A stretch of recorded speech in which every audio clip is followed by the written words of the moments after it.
Selamat pagi, selamat siang, selamat sore adik-adik di mana saja berada. Hari ini kita akan lanjutkan materi dengan tema teks cerita sejarah kelas 12 SMK semua jurusan.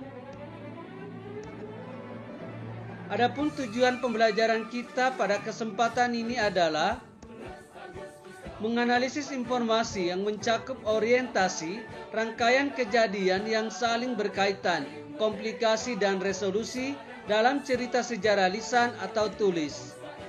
Mengonstruksi nilai-nilai dari informasi cerita sejarah dalam sebuah teks eksplanasi.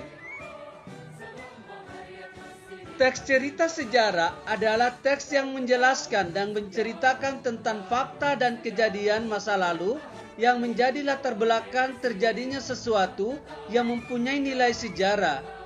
Atau definisi lainnya yaitu teks cerita yang berdasarkan catatan-catatan peristiwa masa lampau dikembangkan berdasarkan bukti-bukti yang ditemukan yang nantinya menjadi teks kenyataan sejarah.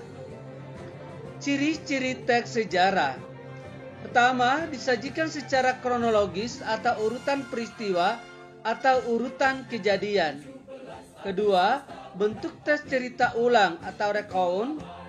Ketiga, struktur teksnya, orientasi, urutan peristiwa, reorientasi. Keempat, sering menggunakan konjungsi temporal.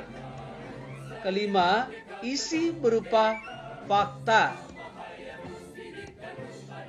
Struktur teks cerita sejarah. Terdapat 3 struktur berikut untuk membuat teks sejarah yang baik, yaitu pertama, orientasi. Pada bagian ini berisi tentang pengenalan atau pembukaan dari teks cerita sejarah. Biasanya berisi mengenai penjelasan singkat dari suatu peristiwa yang diceritakan. Kedua, insiden atau urutan kejadian. Pada bagian ini berisi mengenai rekaman peristiwa sejarah yang terjadi yang disampaikan menurut urutan kejadian atau waktu dari awal kejadian hingga sampai pada akhir kejadian tersebut. Bagian ini merupakan bagian pokok dari teks cerita sejarah yang biasanya dituliskan secara rinci dan mendetail sehingga para pembaca akan lebih memahami hal apa sebenarnya yang terjadi pada masa lalu. Yang ketiga, reorientasi. Merupakan bagian akhir dari teks tersebut. Biasanya, pada bagian ini berisi mengenai komentar pribadi dari si penulis itu sendiri mengenai kejadian yang ditulisnya. Namun ada juga beberapa teks cerita sejarah yang tidak menambahkan bagian penutup ini. Itu sah-sah saja, karena bagian ini hanya sebagai opsi atau pilihan saja. Kaidah kebahasaan teks cerita sejarah. Pertama, ada pronomina atau kata ganti. Merupakan kata yang digunakan untuk menggantikan benda dan menamai seseorang atau sesuatu secara tidak langsung. Kata ganti orang pertama tunggal misalnya saya, aku, beta. Kata ganti orang pertama jamak misalnya kami, kita. Kata ganti orang kedua tunggal misalnya kamu, engkau, kau, anda, dikau. Kata ganti orang kedua jamak misalnya kalian. Dan kata ganti orang ketiga tunggal misalnya dia, ia, beliau, taunya. Kata ganti orang ketiga jamak misalnya mereka. Yang kedua dari kaidah kebahasaan adalah frasa adverbial. Artinya kata yang menunjukkan kejadian atau peristiwa, waktu dan tempat. Lanjut yang ketiga, verbal material. Adalah kata yang digunakan untuk menunjukkan suatu aktivitas yang menggunakan fisik dalam melakukannya, misalnya membaca, melempar, mendorong, dan lainnya. Yang keempat, konjungsi temporal atau kata sambung waktu. Berguna untuk menata urutan-urutan peristiwa yang diceritakan. Teks cerita sejarah banyak memanfaatkan konjungsi atau kata penghubung temporal. Contohnya yaitu kemudian, setelah, lalu, dan lainnya. Berikut ada namanya kalimat majemuk. Kalimat yang terdiri atas dua kalimat atau lebih yang digabungkan menjadi satu kalimat. Berikut cara teknik penulisan teks cerita sejarah. Kejadian-kejadian diceritakan dalam urutan kronologis dari awal sampai akhir. Beberapa peristiwa juga perlu diatur menurut urutan kronologis. Dari sekelompok fakta, peristiwa perlu ada penentuan fakta kausal atau penyebab, fakta peristiwa, fakta penyebab. Bila uraian berupa deskriptif, naratif, maka perlu ada proses serialisasi, yaitu mengurutkan peristiwa-peristiwa berdasarkan prinsip-prinsip di atas. Jenis-jenis teks sejarah. Ada dua. Yang pertama, sejarah fiksi. Sejarah fiksi terdiri atas pertama, novel.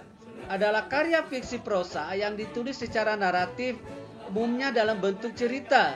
Penulisnya disebut novelis. Yang kedua, cerpen. Adalah cerita pendek berbentuk prosa naratif fiktif, cenderung padat dan langsung pada tujuannya dibandingkan dengan karya fiksi lainnya yang umumnya lumayan panjang. Yang ketiga, legenda. Adalah cerita prosa rakyat yang dianggap oleh sebagian orang merupakan sesuatu yang benar-benar terjadi. Dan yang keempat, roman. Adalah jenis karya sastra berbentuk prosa yang melukiskan perbuatan pelakunya menurut watak dan jiwa masing-masing. Roman bisa juga disebut kisah percintaan. Kedua, sejarah non-fiksi. Yang terdiri atas pertama, biografi. Adalah keterangan kehidupan seseorang yang ditulis oleh orang lain. Yang kedua, autobiografi. Adalah kisah atau keterangan hidup yang ditulis oleh orang itu sendiri. Ketiga, cerita perjalanan. Adalah teks yang menceritakan tentang perjalanan. Dan yang keempat, catatan sejarah. Adalah teks yang menceritakan fakta atau kejadian masa lalu yang menjadi latar belakang sesuatu mempunyai nilai sejarah. Perbedaan sejarah fiksi dan non-fiksi. Sejarah fiksi, pertama, jalan cerita disusun berdasarkan dunia nyata. Kedua, gambaran kehidupan batin seorang tokoh lebih dalam. Ketiga, pengembangan karakter tokoh tidak sepenuhnya terungkap.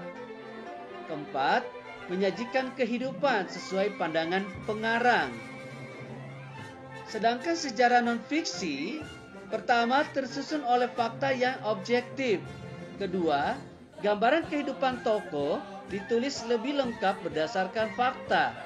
Ketiga, menyajikan kehidupan sesuai data dan fakta. Fungsi teks cerita sejarah. Pertama, fungsi rekreatif. Artinya memberikan rasa gembira dan senang kepada pembaca. Kedua, fungsi inspiratif. Artinya memberikan inspirasi, imajinasi, dan kreativitas untuk keberlangsungan hidup berbangsa dan bernegara untuk lebih baik lagi. Ketiga, fungsi instruktif. Artinya sebagai alat bantu dalam pembelajaran. Keempat, fungsi edukatif. Dapat dijadikan petunjuk dalam pelajaran kehidupan bagi manusia dalam berperilaku. Jadi kita langsung masuk pada contoh teks cerita sejarah dan strukturnya. Ini saya ambil sejarah singkat bahasa Indonesia, yaitu ada pengembangan bahasa Indonesia pada masa dan prakemerdekaan. Silakan dilihat, dibaca.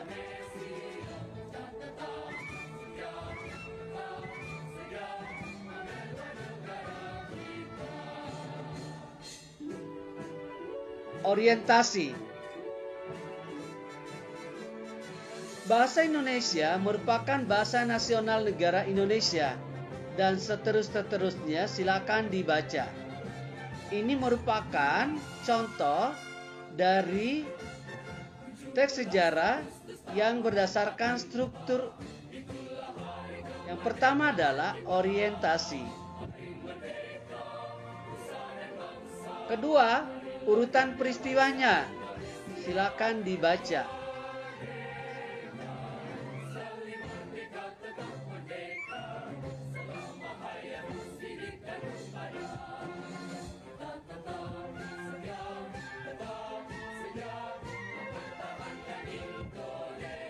Ini masih lanjut yang kedua tadi.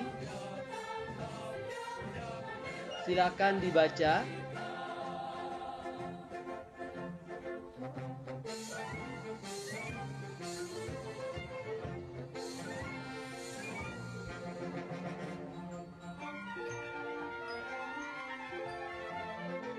Nah, yang ketiga atau yang terakhir adalah reorientasi.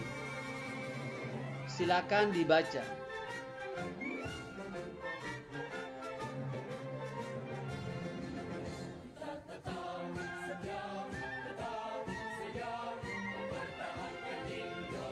Nah, demikian adik-adik tentang materi tadi, dan sebagai akhir dari kegiatan ini akan diberikan tugas, yaitu pertama, buatlah teks sejarah dengan tema Semangat Merah Putih.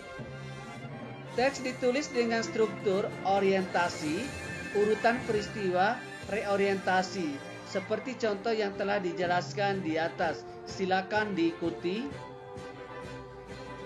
Tugas ditulis tangan, kemudian difoto, lalu dikirim di Messenger atau di grup WhatsApp pembelajaran. Demikian materi ini disampaikan, semoga selalu bermanfaat untuk adik-adik semua. Sekian dan terima kasih. Adapun referensi dari materi ini silakan disimak